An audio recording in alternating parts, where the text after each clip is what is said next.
Tenzi nditungamire mukati mezviedzo mananda andibata ndimwedo dombo ndiwikende ndimwemo otungamire tenzi nditungamire semwana awonyaratamu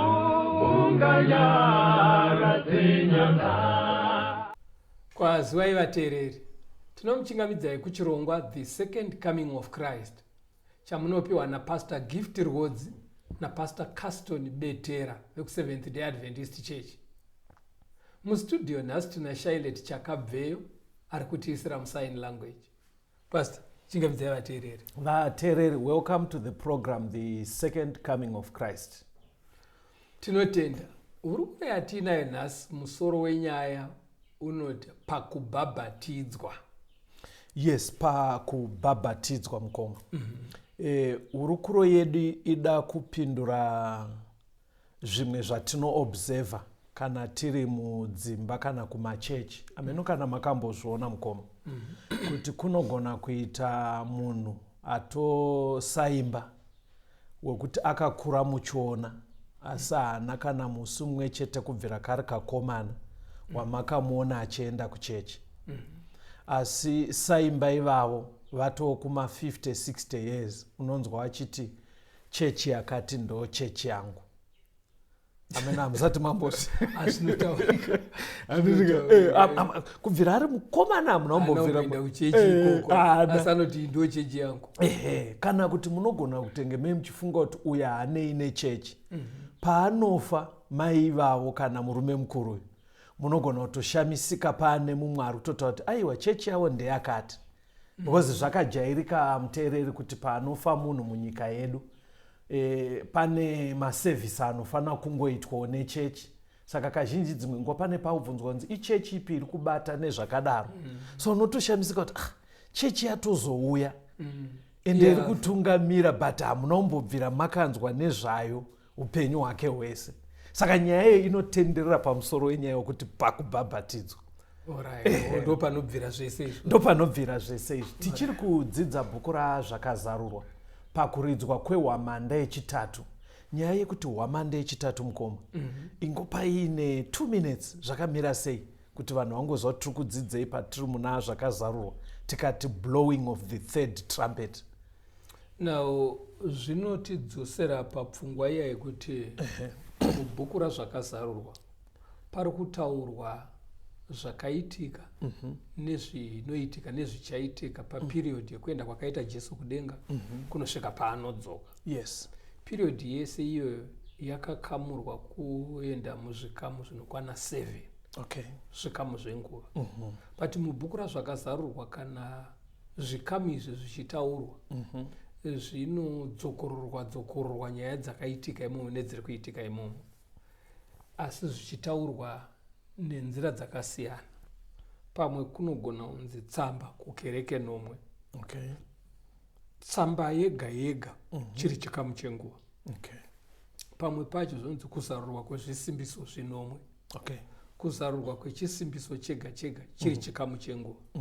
Pamwe pacho ponzi kuridzwa kwehwamanda nomwe. Right. Kuridzwa kwehwamanda yega yega chiri chikamu chenguva. Okay. Saka zvikanzi kuridzwa kwehwamanda yechitatu kureva kuti tamuchikamu chenguva chechitatu kubva pakaenda Jesu. Right.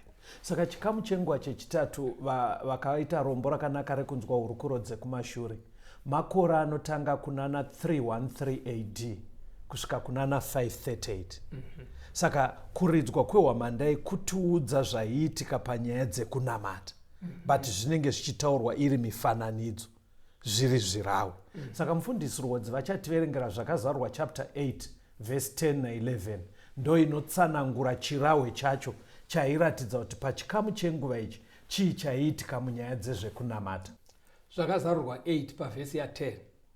Zvino mutumwa wechitatu wakaridza, nyeredzi huru yakapfuta sezhenje ikawa kudenga, ikawira pamusoro pechetatu chenzizi napamatsime emvura. Zita renyeredzi rakanga richinzi chinovava. Ipapo chetatu chemvura chakavaviswa, vanhu vazhinji vakafa nemvura nokuti yakanga yavaviswa. Saka kudonha kwenyeredzi zvakabuda muhurukuro dzekumashure kuti utungamiri hwaimirirwa nenyeredzi.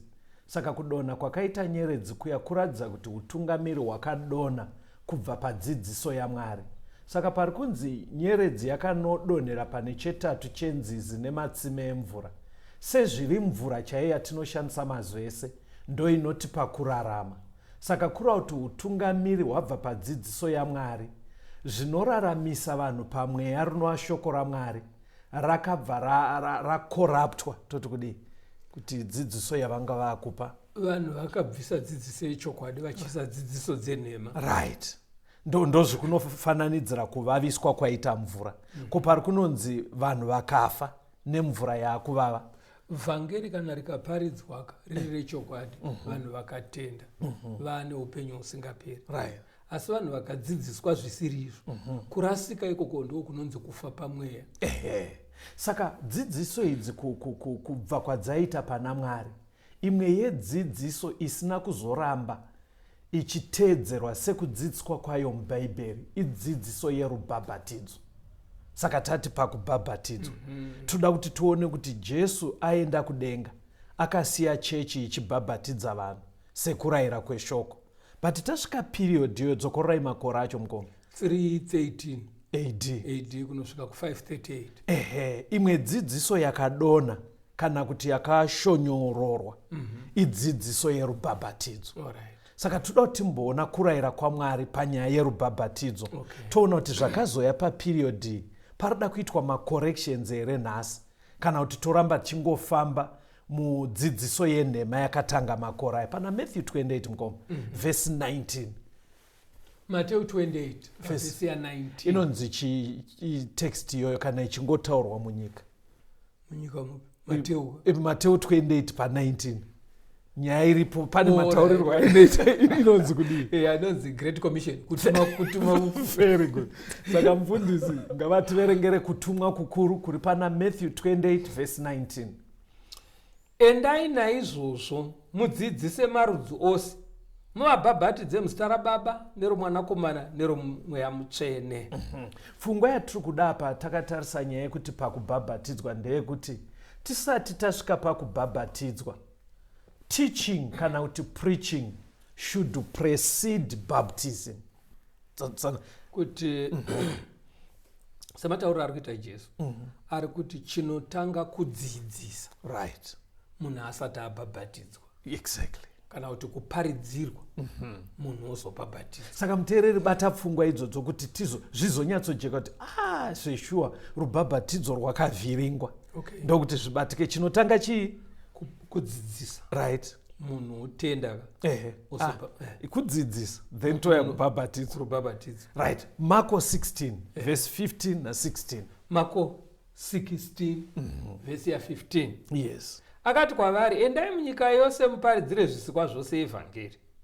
Unotenda akabhabhatidzwa uchaponeswa, asi usingatendi uchatongwa. Saka ungochiramba sei padati muri kumhanya ka ndinoda kuti mufundisi warutaura pfungwa dziri correctors tisati taverenga magwaro. Handidi izvozvo ngoma.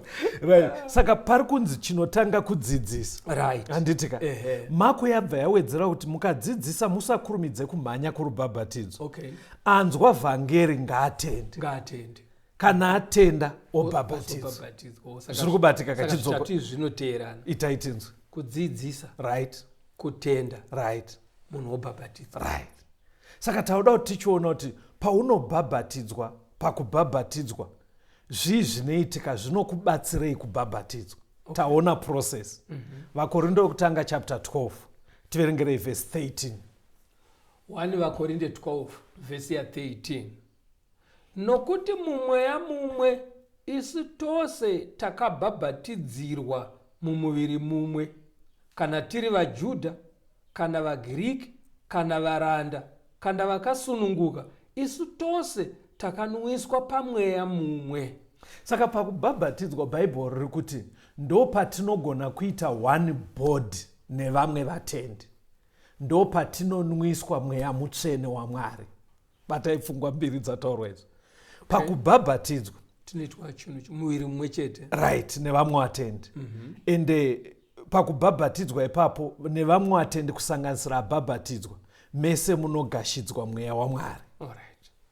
Saka pari kunzi one body chi, kuti vatendi vakawanda vachiuya kuzomubatanidzwa ndo chii kutaura kwanasi chechi.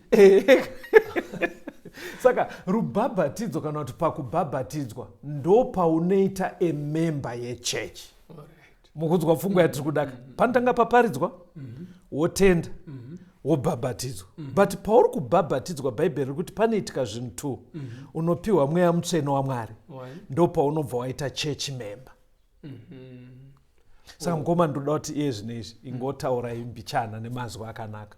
Kuna vanhu vari kuita zvechechi achitoti ndiri chechi memba asi asina kubhabhatidzwa. Aiwa, kana tiri mumagwara musarambe kudaro. Kumbirai kuti paitwe macorrection. Mukaita muchidaroka mukuitonge mukuitisana nemunhu akadaro nharo, mukumbirei kuti aedze kuuya muurongwa uhu. Because munhu unotozoita nhengo yechechi wabhabhatidzwa, ndokutaura kweshoko. Ndokutaura kweshoko. Saka toda kuenda pamberi manje. Saka muchaona kuti paperiod yamataura izvo zvishoma zvatatidzidza izvi handizvo zvakanga zvichiitika. Patendeuka murume ainzi Constantine, makambotaura nezvake. Aona kuti chechi patiri kuuraya vatsvene iri kuramba ichiwanda. Ndobva ati beta ndiuyewo kuchechi. Ndobva abva auya nechihedheni. Saka akaswedera kuti chechi ive mufashoni. Toti kudii? Kunamata chive ndo chinhu chemazuva iwayo. Asinganamata hautoonekwe semunhu. Saka pavakaona kuti ndokuna mambo kwapopular, vanhu vanga vaakugona kuuya vobhabhatidzwa, nyaya yekuparidza isina kuitwa, yekutenda isina kuitwa. Munhu achingouya kuzoiti kuti azikamwe kuti uyu ari kupinda kuchechi kunopinda mambo. Saka izvozvo zvega bhaibheri riri correct kuti ukabhabhatidzwa wachechi member, but ndo panobva papera nyaya yacho here mukoma. Tisati taenda ipapo imbonzwa Galatians 3:27. vaGalatia 3:27. Yes. Nokuti vose pakati penyu vakabhabhatidzwa muna Kristu, makafuka Kristu.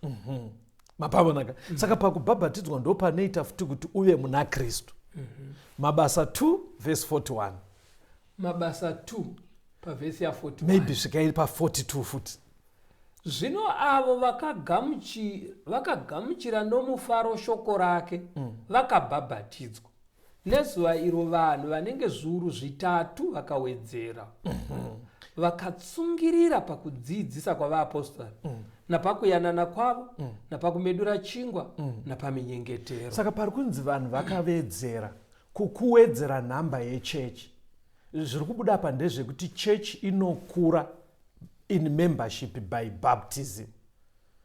Chechi kukura kwayo tichishandisa kudzidzisa kwebhaibheri inowedzera membership yayo by baptism. Amen. Tifungwa yeye muri kuibata zvakamimi. Chechi uwandu hwevanhu vari muchechi vanonzi vawedzera kuburikidza nekunge kwauya vabhabhatidzwa. Exactly.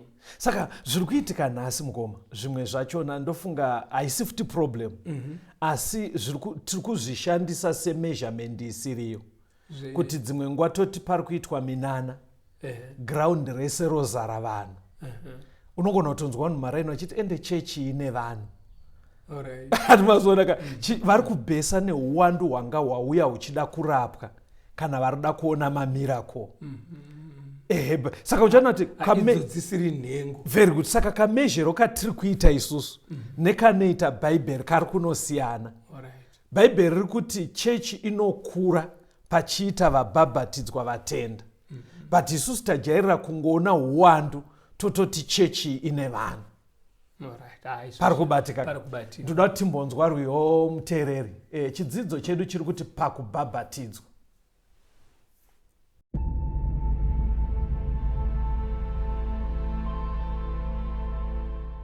Ndinoona nanda chukudzimera kati dzama Jesu tenzi muponesi wakatifirayo timeiro ndoriona iro rino ndichenesa kudza tenzi rochenesa kudza tenzi rochenesa ndaona upenyu hutsva ndanzwa ropa rake zvitema zvese zvapera apo patsimero tsimeiro ndariona iro rino ndichenesa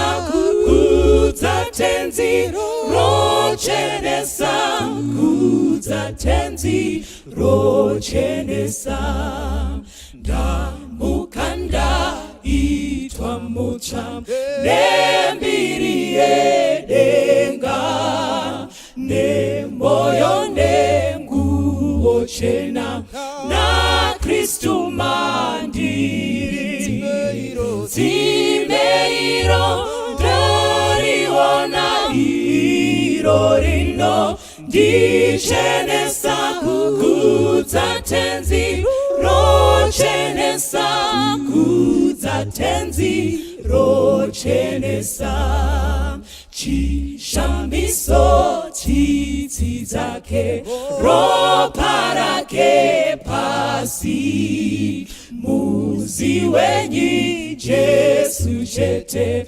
wakatinunura tsimeiro ndariona iro rino ndichenesa kudza tenzi rochenesa kudza tenzi rochenesa tsimeiro ndariona iro rino ndichenesa kudza tenzi rochenesa kudza tenzi rochenesa.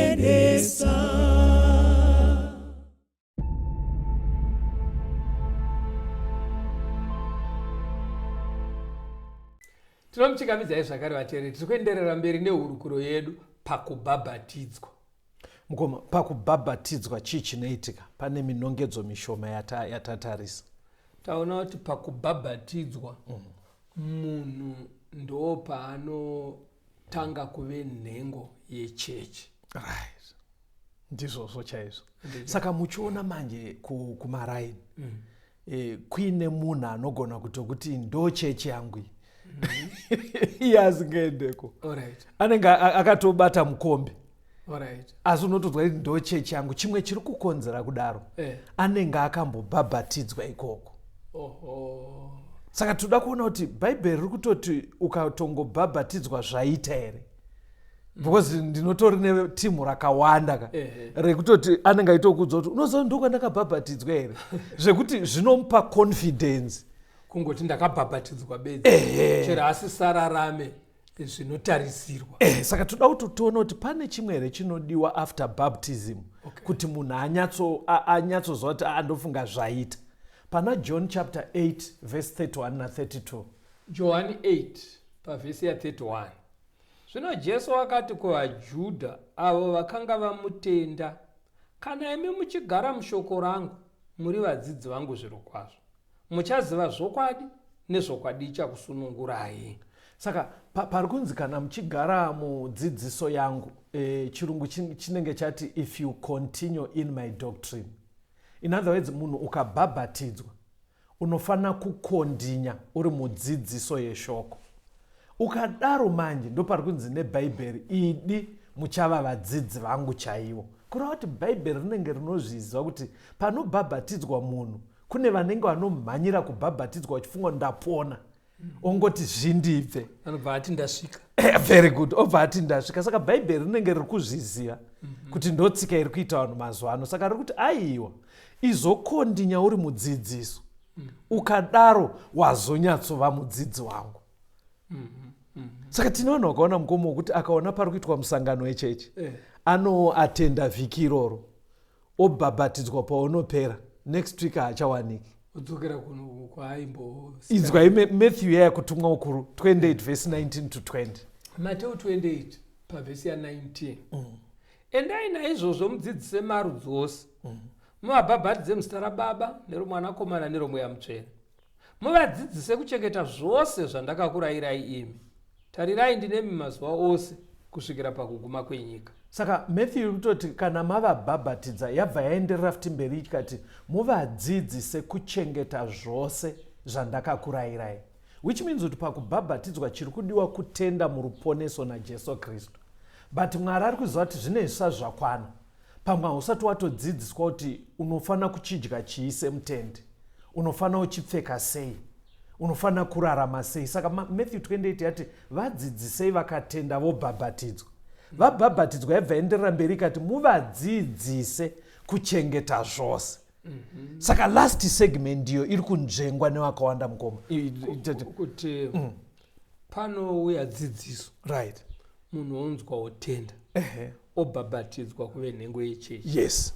But Jesu ari kuenda mberi achiti after munhu aanhengo yechechi ngaakondinya achingodzidziswa. Exactly. Pakubhabhatidzwa. Saka paperiodi yatiri kutaura mukoma rimwe dambudziko rakabva raitika manje. Anongona kuti matoti kudzidziswa, kutenda, wobhabhatidzwa, waanhengo yechechi, wokondinya uchiita zvidzidzo. Ani mazvona zvakajeka. Paperiodi iyoyi manje kwaya kwaakubhabhatidzwa nevasina kutenda. Uri kuti kubhabhatidza munhu asina kutenda, kungoona munhu amototi uyati kubhabhatidza. Mira zvaiitika muteereri kwaakubhabhatidzwa vana vacheche. Mugona saka muchiona kuti tsika iriko nanhasi mumachechi. Ndo pandati toda kupindura mubvunzo kuti sei uchigona kuona munhu murume mukuru asina kumboenda kuchechi achiti ndiwo chechi yangu, anenge akaudzwa namai vake kuti wakabhabhatidzwa uri muchechi, anenge aidzi takakubhabhatidzisa uri muchechi. But even tisati averenga mavhese eshoko raMwari hanimaona kuti parida kudzidziswa poita kutenda. Zvese izvi hazvisi kuenderana nemwana mucheche mukoma. Because hamugone kumudzidzisa achiappreciate kuti muri kuti hazviite, haagone kutenda. Saka tine varume vakuru ezvino vato anasadzimba mukoma, anoto zvekuti haataure zviri apologetic. Unonzwa kuti ndo chechi yangu, kwete zviya zvekuita unga ari kuteta ba, because ari kunzi wakabhabhatidzwa ikoko uri muchechi already, zvasiyana nebhaibheri. Saka tauda kuona next stage mukoma. Saimba anogona kubhabhatidzisa vana vake here? Iye ndiye atenda saimba, obhabhatidzisa vana vake kusvikira nevacheche, nekuti indatenda mese vanhu vese ngavabhabhatidze, kusanganisira nevacheche vacho. Because tinotori nanasaimba vekuti akangona kuti mwana akugona kubuda panze anoenda unomubhabhatidzisa. Isusu taona tsika yacho haisi kuenderana neshoko handitika. Saka hatigoni kuramba chiti asi vakazviitirei nguva iyoyo. Saka tauda kumboona kune vanoendesa mwana achinobhabhatidzwa ari mucheche kuti zvinenge zvakamira sei. Ndine ndima shoma mukoma yekutanga iri pana Korinde yekutanga chapter 1 verse 16. 1 vaKorinde 1 vhesi ya16. Ndakabhabhatidzavo veimba yaStefana, asi vamwe handizivi kana ndakabhabhatidza mumwe. Saka zvinobva zvaitika mukona patikutaura dai kuvateereri nevanonzwa zvidzidzo izvi vanobva kuti aiwa mufundisi, paripo wani pekutoti mhuri yese yaibhabhatidzwa. Saka ndiri kukupai ndima idzi manje kuti ukadziverenga dzinosaunda sekunge Pauro akasiya apedza musha wese netuvana handitika isendekei yakadaro. Ndi Pauro ari kuti ndakabhabhadza mhuri yani yaStefana. Handei futi pane imwe ndima Mabasa 16 verse 14 na 15. Mabasa 16 pavhesi ya14. Yes. Zvino mumwe mukadzi wainzi Ridhia, mutengesi wenguo tsvuku wemusha weTiatira, wainamata Mwari, akatinzwa. Isha akazarura mwoyo wake kuti ateerere zvaitaurwa naPauro. Wakati abhabhatidzwa iye naveimba yake, akakumbira zvikuru achiti, kana muchiti ndakatenda kunashe, pindai mumba mangu mugare. Akatitendisa. Vaivaitira chechi kurwizi. Ndobva atenda kuvhangeri. Saka bhaibheri riri kunoti akabhabhatidzwa iye neveimba yake. Chandoda kuti mucherechedze mukoma, bhaibheri harisi kuti akabhabhatidzwa iye akabhabhatidzisa veimba yake. Kana mateerera futi paStefano paya, bhaibheri harisi kunoti Stefano ndiye abhabhatidzisa mhuri yake. Panapa Lydia haasiri abhabhatidzisa, but bhaibheri riri kuti iye nemhuri vakadii? Vakabhabhatidzwa. Ndima inogona kunyatsotsanangura kuti kana chinzi nemhuri, idi mhuri yacho yanzwawo vhangeri, ndo yandakukupai. Pana Mabasa 16 verse 30 kusvika pa33. Mabasa 16 yes. Pavhesi ya30. Ndoda kuti mukaiverengaka munombogumira pa31. Verengai tinzwe. Akavabudisira kunze akati, vatenzi, ndinofanira kuitei kuti ndiponeswe? Vakati, tenda kunashe Jesu Kristu ugoponeswa iwe nemhuri yako. Right. Anga ari murindi wetrongo. Kwakaitika earthquake kana Po vari mujeri. Saka akafunga kuti vasungwa vese vatiza akati maiwe endapera. Kwakutonzina naPauro, aiwa usatye, tese tiri muno. Ndobvaona kuti vanhu vaMwari. Zvana varume ndofana kuita sei kuti ndiponeswe? Pauro akati iwewo unofana kutenda kuti uponeswe nemhuri yako. Saka ukaverenga uchimhanya inoita kunge kuti ukatenda iwewo unobva waponeswa nemhuri yako.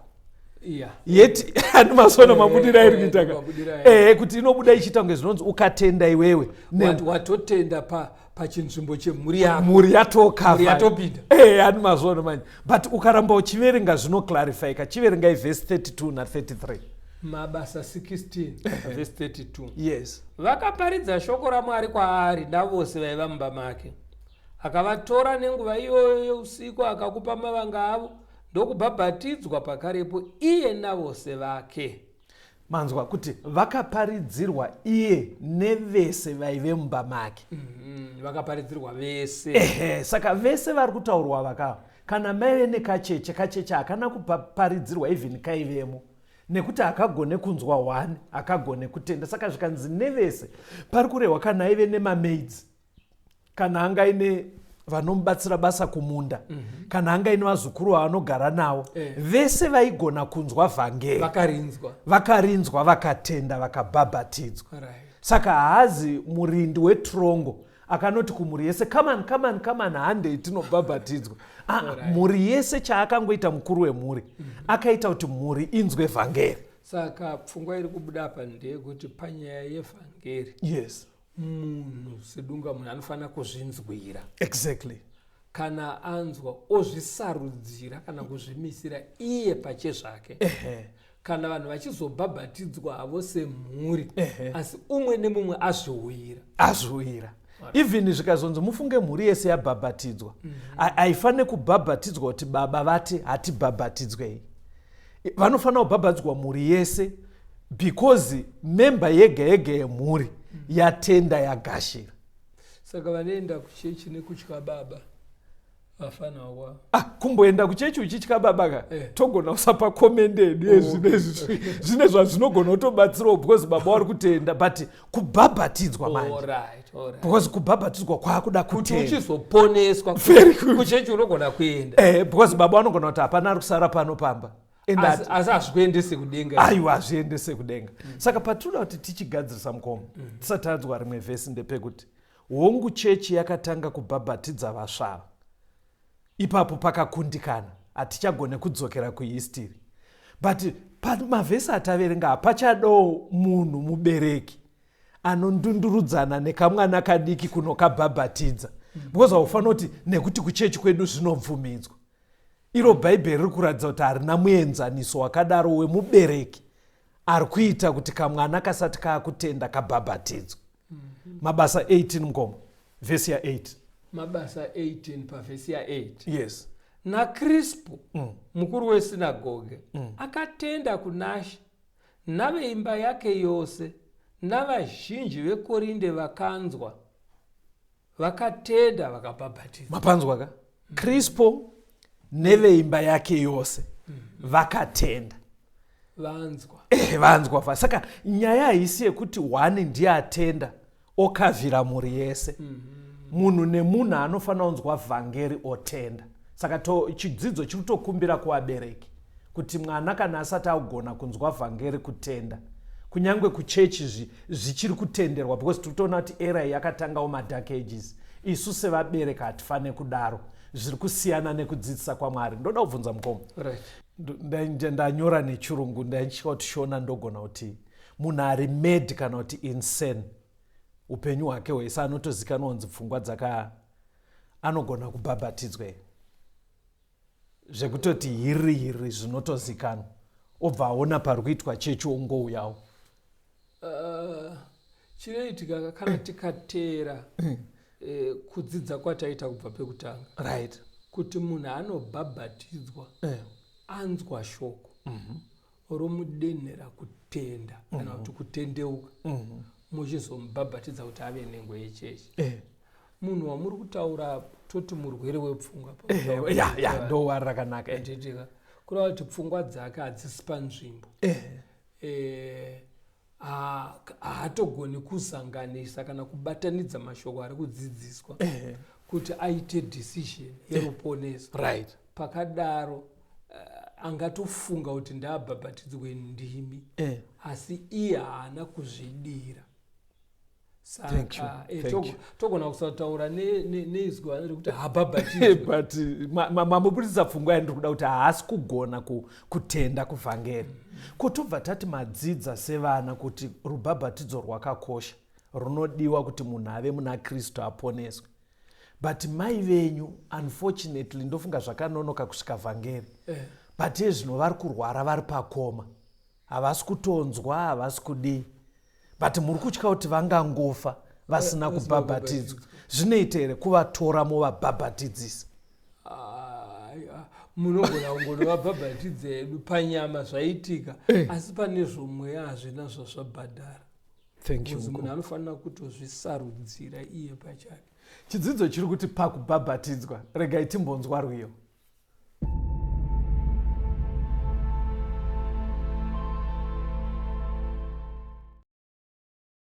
Paradzira soko kune munhu wese kana kune avo vakasungwa moyo nevatendi ngatiitire munyaradzi auya munyaradzi auya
tinokuchingamidzai zvakare vateereri tichienderera mberi nehurukuro yedu pakubhabhatidzwa.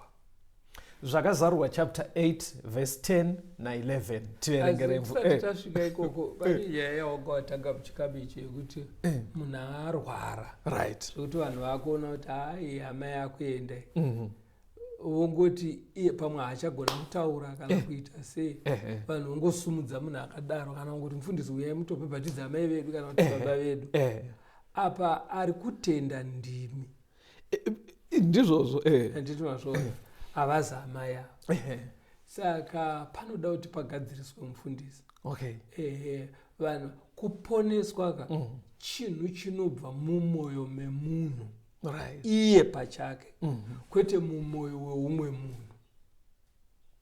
because unoona zvinenge zvaakuitika mugoma maybe kurudziro iri kungobuda apa ndeyekuti ngatigashire vhangeri pfungwa dzedu dzichiri kuita zvakanaka tine utano. Vana vanenge vanyatsoona kuti life yairarama mama vanogona kuva vakapedza kwese makona ese enyika mama vakadii vakasvika ende vakurwara ende sezvinongoitika kazhinji kuti vazhinji vakarwara haarambe zvaakusagestwa.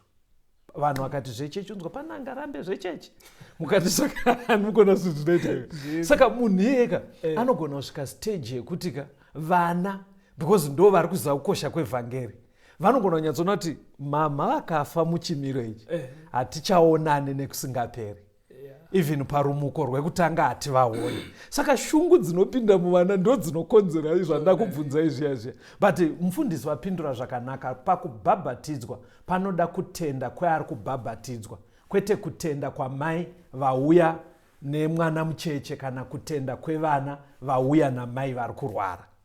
Zvakazarurwa 8 verse 10 na 11. Zvakazarurwa 8 pavhesi ya 10.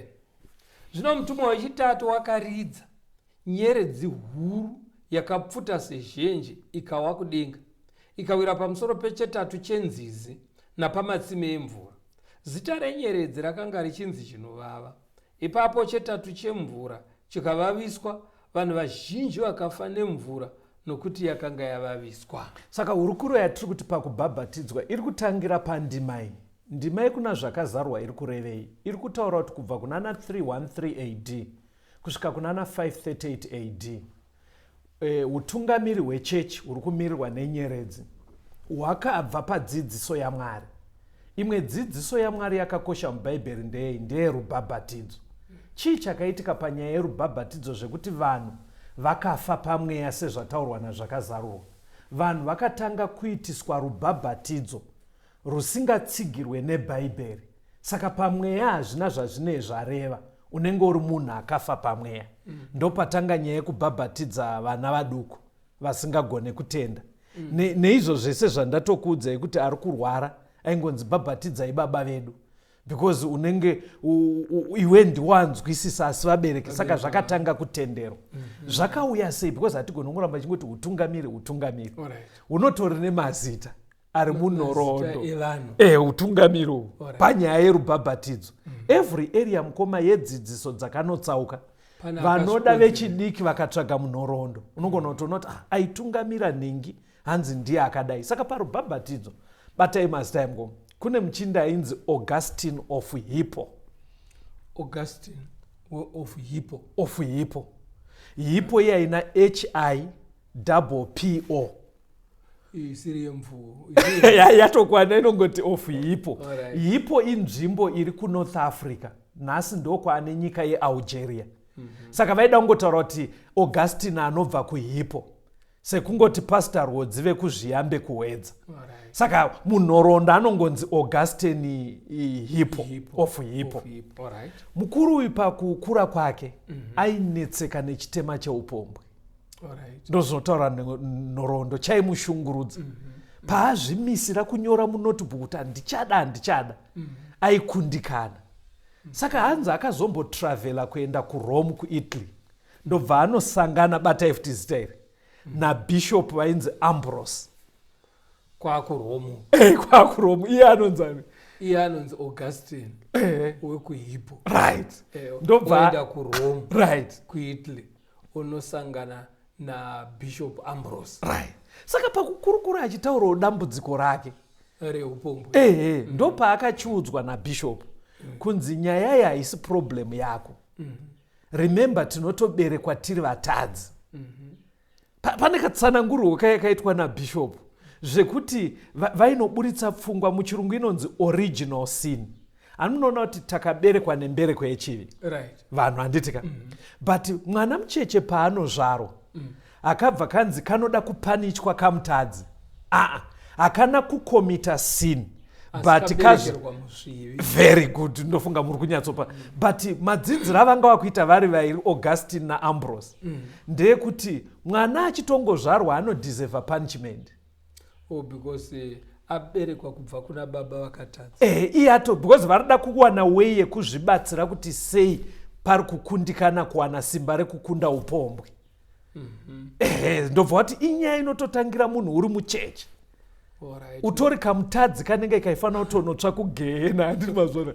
Saka vakabva varamba vachinetseka kuti topagadzirisa sei, because vana ava kana muri kuti ndo chimiro chavo vachizvarwa, ko mwana ari kubva afa aine 6 months kureva kuti ari kunanga kugehena straight.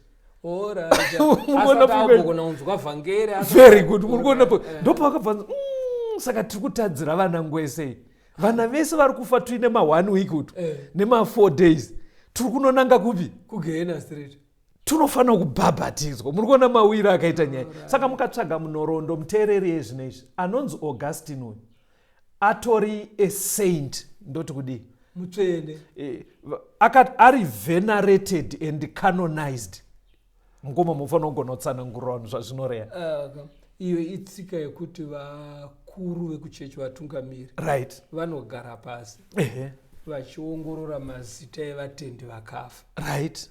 Ivo dare iroro ndo rinodeclare kuti uyu mutsvene akuremekedzwa, aiswa pane imwe level yekuremekedzwa panyaya dzezvemweya. Exactly. Iye akafa kudhara, akararama kuma 400 muchindo. Saka muchaona kuti dare rechechi ragara makore atozoti fambei, nekuti akauya nedzidziso vachibatsira naAmbrose. Haana kuzongoramba ari Augustine of Hippo. Akabva akunzi Saint Augustine. Mafabata majeka. Mutsvene nekuti auya. Saka pfungwa yave kuti mwana akafa asina kubhabhatidzwa asati agona kunzwa vhangeri pamwe ane 2 years. Ari kunotsva nemoto, saka ngaabhabhatidzwa ari muchechi. Ndo mawira yakaita zvekuti vanotsvaga history. Pfungwa yekubhabhatidza muchechi yakaya mugore ra418. Ribatei ndichakubvunzai, tauda kutopedza chidzidzo. 418. Ndo pauya pfungwa ndo payagashirwa yekubhabhatidza vanhu.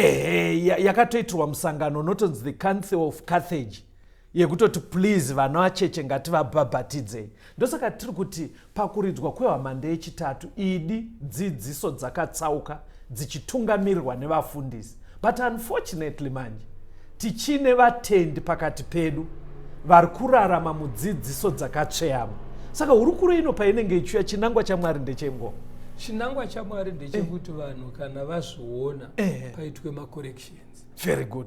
Saka nditange nababa handitika vatokura vane mhuri vari kuti nyaya because unoziva zvazvinoita mngoma patinotaura nevateereri uchikurukura pane pamwe paunosvika kubvunza kuti kuri sei kwamutoko kwamuri, honzi kwakanaka kuti makabhabhatidzwa here baba, honzwa ndakabhabhatidzwa mufundisi, ndakabhabhatidzwa with confidence. Woti zvakaitika gore ripi izvi baba? Honzwa ini kuti ndinonyatsoziva asi kungoti mai vangu vakafa. Ndakabhabhatidzwa ndichiri muduku chaizvo, ndiri muduku ndisati ndakumboendawo chikoro.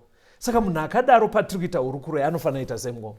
Anofanira kunzwisisa kuti zvaakaita izvi panyaya dzeruponeso hazvierengwe. Saka manzwa zvakazarwa iri kuti vanhu vakafa pamweya. Iri kuburitsa chipfungwa yekuti iye anenge achifunga kuti zviri right. But Mwari vari kutoona hapana kana chakaitwa. Tataura varume tu, taurai mazita ngoma. Tataura Augustine wekuHippo. Ataurewo zvakanaka mukati Augustine.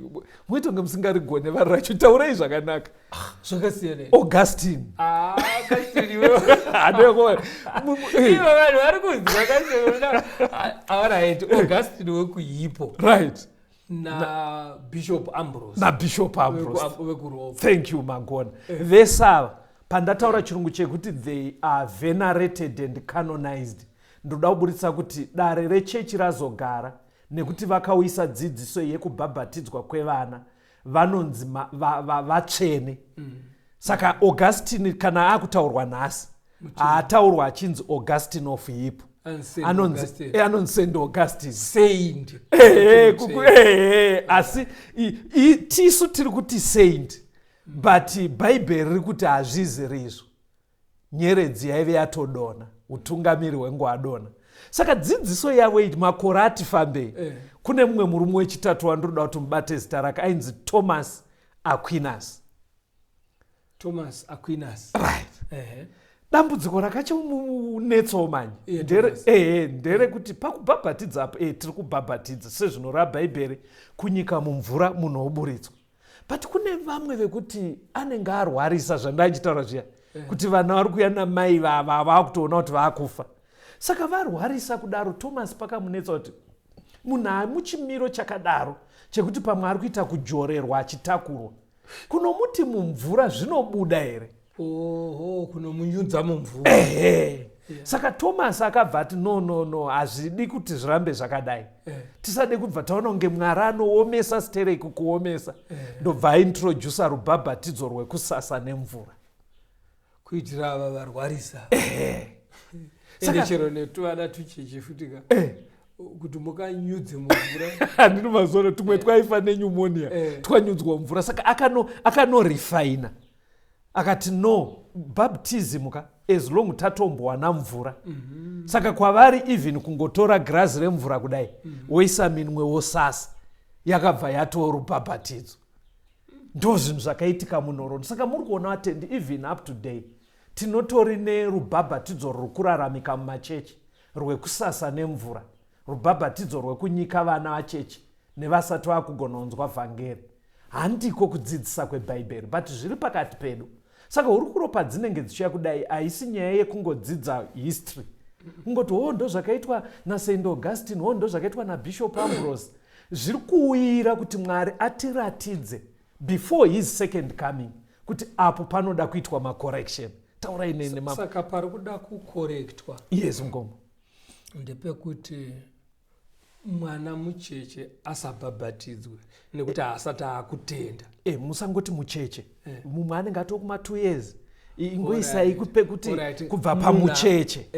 Munhu wese asingagone kunzwa vhangeri nekuzvimisira kutenda afanire kubhabhatidzwa. Right.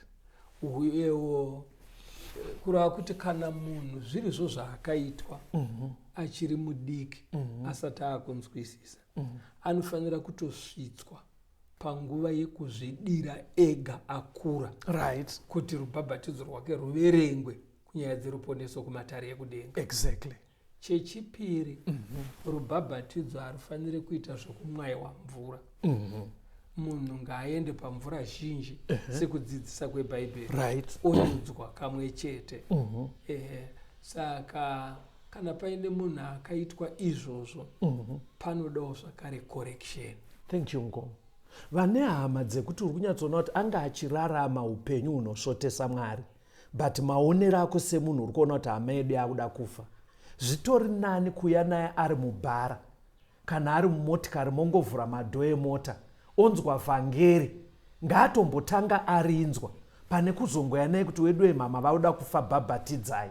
Izvozvo hazvishande. Pakubhabhatidza panoda kutenda kwaari kubhabhatidzwa then tobhabhatidza sezvinoreva bhaibheri. Ndahanchikubvunzai mazita evarume 3 ndo handiroda kubvunza vateereri. Nyeredzi dzakawa pakuridzwa kwehwamanda yechitatu dzikavavisa mvura. Panyaya yerubhabhatidzo tataura zvemazita 3. Tokumbira kuti vateereri pafoni nhamba dzandichakupai isai mazita iwayo evarume ivavo vari 3 vakazoita kuti nhasi mumachechi muwanikwe dzidziso yenhema inosanganisira kubhabhatidza vana vaduku pamwe chete nekusasa nemvura. Nyorai mazita avo pafoni nhamba dzandaakukupaidze dzinoti idzo 0717 091 615 0717 091 615 kana kuti 0775 90 90 95 0775 90 90 95. Pafoni nhamba idzodzi mukaisa message tinokupai futi malinki ekuti mupinde mumawhatsapp groups munotumirwa hurukuro idzi kuti mufambirane nezvidzidzo. Ngatisanganei zvakare panext program yechirongwa chino The Second Coming of Christ.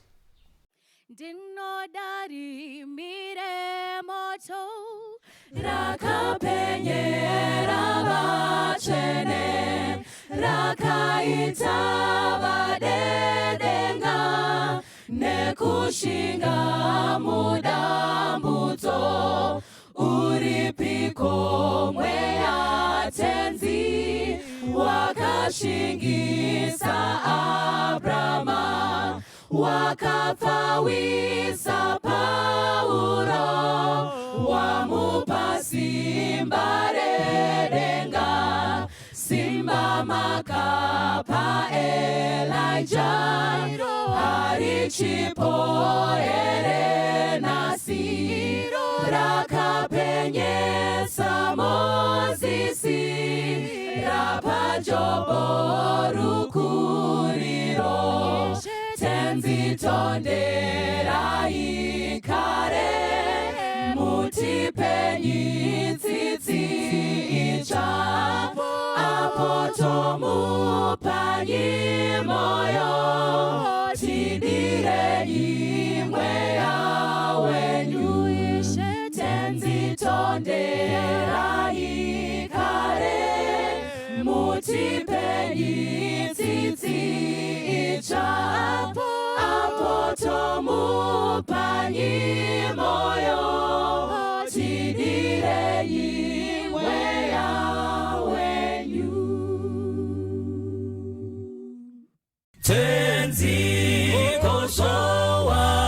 tenzikozvawarini musati masvika moyo yedu yaneta nekumbumirira yowarini yonguva inopenya kwazvo kupenya kwembiri nekuonekwa kwenyu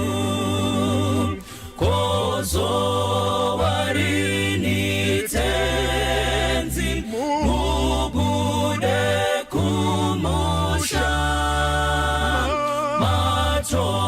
matononoka tenzi vamwe vadzokera tenzi vatendi venyu vazara nezvivi vashoma vakamira murufaro rwenyu mutsanyi vakarara chemanyi vamuke vanoyeranga vati tenzi aswedera mwenje yenu ifute chiuno zvisungwe vese vagadzirire kumuona tenzi mutsanyi vakarara chemanyi vamuke vanoyeranga vati tenzi aswedera mwenje yenu ifute zviuno zvisungwe vese vagadzirire kumuona tenzi vese vagadzirire kumuona tenzi